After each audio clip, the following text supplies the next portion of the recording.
തിരുവനന്തപുരം മലയം ചൂഴാറ്റുകോട്ട സ്വദേശി സുജ ആദ്യമായാണ് election live announcement നടത്തുന്നത്. വാർഡിന്റെ മുക്കും മൂലയും അരിച്ചുപെറുക്കി അനൗൺസ്മെന്റ് വാഹനം കടന്നു പോകുന്നു.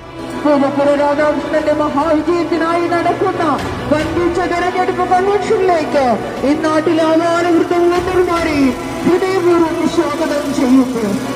അനൗൺസ്മെന്റിൽ തുടക്കക്കാരി എന്ന പതർച്ചയൊന്നും സുജയ്ക്കില്ല. കത്തിക്കയറുകയാണ്. പൂജപ്പുര രാധാകൃഷ്ണന്റെ മഹാവിജയത്തിനായി നടക്കുന്ന വൻപിച്ച തെരഞ്ഞെടുപ്പ് കൺവെൻഷനിലേക്ക് ഈ നാട്ടിലെ അപാലവൃദ്ധ വോട്ടർമാരെയും ഹൃദയപൂർവ്വം സ്വാഗതം ചെയ്യുന്നു. ഇനി സുജയെ പറ്റി മറ്റു ചില കാര്യങ്ങൾ.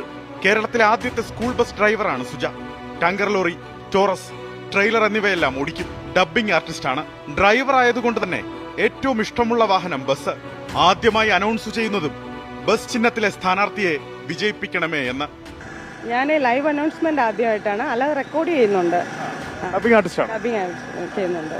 ബേസിക്കലി ഈ ഡബ്ബിങ്ങും ഈ അനൗൺസ്മെന്റും ഒക്കെ ആയിട്ട് ബന്ധപ്പെട്ട ആളാണോ അതോ? അതെ, അതായത് ഞാൻ ഡ്രൈവറാണ്. സൈഡായിട്ട് ഡബ്ബിംഗ് ചെയ്യാറുണ്ട്, വർക്ക് ചെയ്യാറുണ്ട്. പക്ഷെ ലൈവ് അനൗൺസ്മെന്റ് ആദ്യമായിട്ടാണ്.